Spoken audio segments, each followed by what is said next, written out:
agenda item number 71, is that correct? Yes. Public hearing for possible action to consider the report of expenses to recover costs for abatement of nuisance located at 104 Joyce Way in the amount of $3,013 and assess a maximum of $39,550 in daily civil penalties.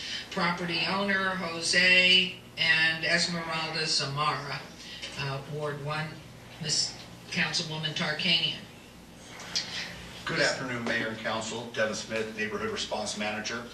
Before we get started on here, Mr. Steele from the City's Attorney's Office would like to brief you on something that took place in the last assembly that is going to start impacting a little bit of how we read these in our meeting minutes and how we do the recordings on the property. So.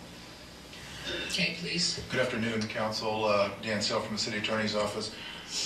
This past legislative session, the legislature passed AB 360, which had an impact on the way in which we are going to be able to collect the liens for nuisance properties from now on. The brief version, and we'll give you a more detailed version in your briefings in preparation for the next meeting, but the bottom line is that actual costs can be collected through a lien immediately. However, we also impose civil penalties quite frequently, and the problem is that those are limited to they have to be more than $5,000 to turn into a lien, and we cannot lien the property until 1 year has passed from the notice and order being recorded. So it limits our ability. We're going to have to, what Mr. Smith will be doing is calculating or figuring out when that second lien will need to go or be recorded against the property, but it's going to substantially delay our ability to collect the penalty portion of the fees that you impose.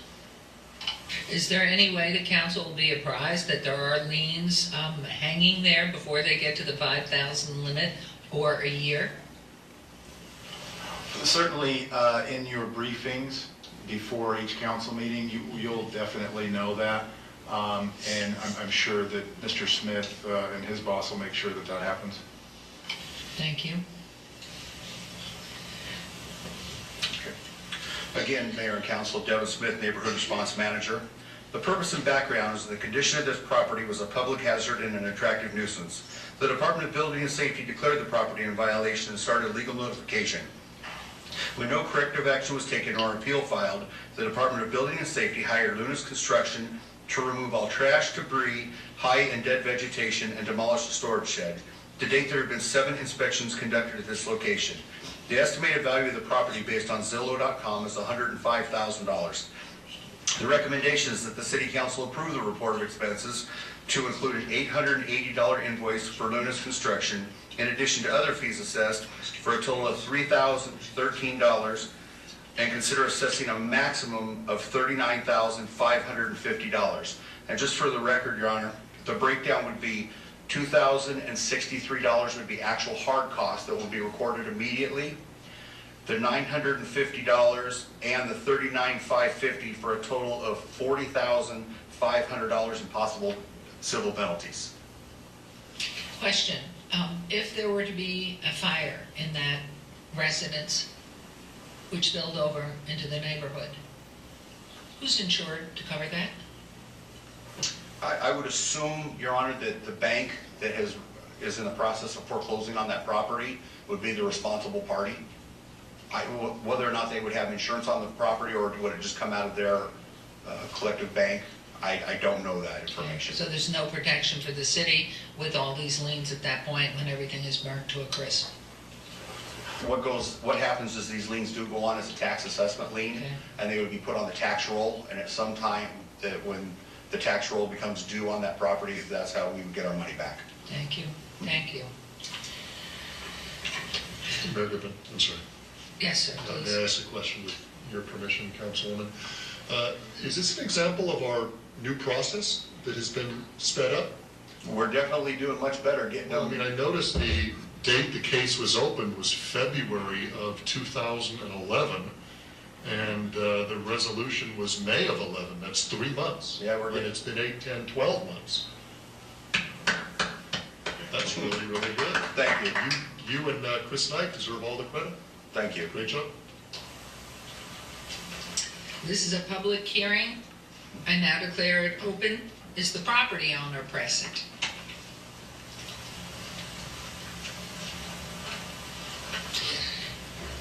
Mr. Smith? Okay. The property owner? No. Okay. Is there a motion, Councilwoman Tarkanian? Excuse me.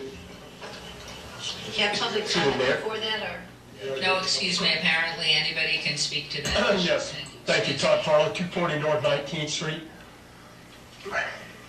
Dr. Sill, I'm real disappointed in what you just told us. Real disappointed. I mean, this so-called republic we've got is turning into plutocracy overnight. In almost every one of these mortgage contracts, in the fine print somewhere, it says that the bank reserves the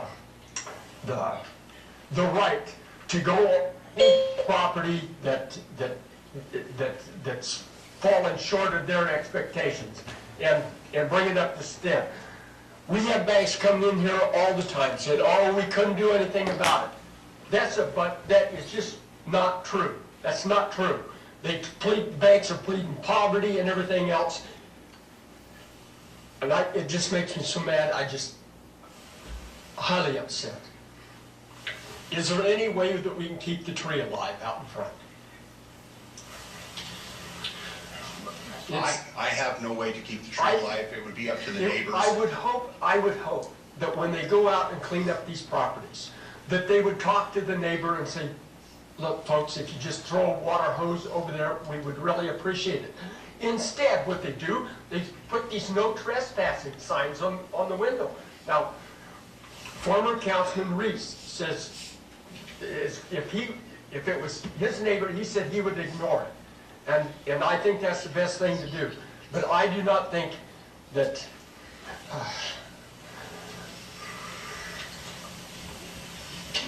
I'm just so mad. I'm sorry. Well, thank you, I understand, and it's a difficult situation. I think a lot of people in our city are having similar feelings about issues with these foreclosed homes and abandoned homes, and I'm sorry, but certainly we will ask and see if there's any way we can save a tree or a neighbor could put a hose under the fence. And Your Honor, if I may, just for the record, when we have those properties posted no trespassing, if we saw a neighbor on the property watering, cleaning up the yard, we definitely would not trespass them off that property. Those signs are put up to keep the riffraff off the property and give them the ability for Metro to remove them from the site. But if somebody was trying to do good for the property, we definitely wouldn't have them trespass. And you heard that from Mr. Smith, so that stands. We will come water the tree. Thank you. Yes, sir. Well, Please restate your name my for name us. is Anthony Harden. I live 123 David. The liens go way back. Years ago, they had a property lien that it was called a labor lien. Like you worked on somebody's house and they didn't pay you, you could lien on the house. Well, if they never sold the house, you never got your money. You know, it could go transfer it to the children and so on. So you could be waiting on your money forever. What I'm saying, maybe some of these laws that the state is passing is kind of tighten the range a bit, okay? And then somebody might be a little too strict, like the fellow just got to say. And I do agree that watering trees is important. And there is no trespassing. If the tree is within the 20 foot from the sidewalk to the house, you know, it's all right to water the tree. The trespassing is actually the premises itself, the building, pretty much. But anyway, that's all I got to say is that the new law isn't always in favor of the big guy, like always. You know, the bank gonna come in at the backside and clean up anyhow. See, the ordinary people in our country is pitiful.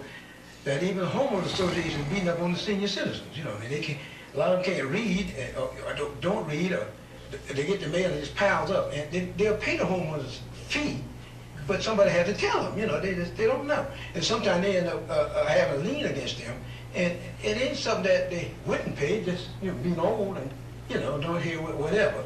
And so I think the homeowners association really need to go and talk to those homeowners, those old seniors, you know what I'm saying? And see what's going on before they be taking all them liens on them. That's all I'm trying to say. So what I'm saying, this lien business get to be pretty rude. But at the end of the day, the big guy always come out the winner, okay?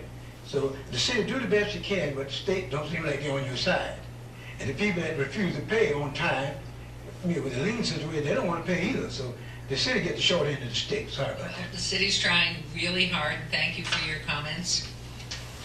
Is there anyone else wishing to be heard on this item? Hearing none, I'll close the public hearing. Is there a motion, Councilwoman Tarkanian? Yes, I wanted to ask a couple of questions. Devin, you said the bank's in the process of what? The property is in foreclosure. Unfortunately, we are unable to identify the bank. The homeowner has not been there in quite some time, and the property still remains through the assessor's office as the previous owner's name.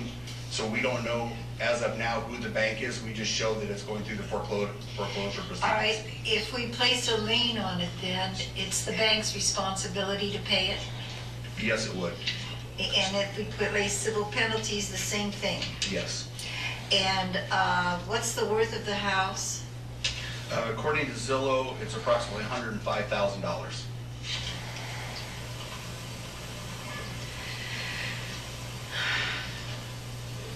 And how, right now, there's nobody there from the people who previously owned it, the bank people aren't involved? Are they keeping up with you guys, cleaned up already? Basically, the property looks exactly the way it was. We don't know that anybody's been there. There's no sign that anybody's doing anything with the property. We did the cleanup on the property. But after the cleanup, I mean, is it nobody's messed it up, it's still clean? Or It now still it's- looks good, yes. It still looks good, okay. Okay, I move that we do the full amount of $3,013 for the amount spent by the city already, and assess a maximum of $12,000 in daily civil penalties, because it is in property of the bank, even though the bank isn't down there yet. It's not the people anymore. Correct. They might be in Alaska. Possibly. It's cool, okay. That's my motion. Thank you very much. Vote on the motion, please. Opposed? Motion carries. Thank you. Thank you, Mr. Smith. Okay, all right, now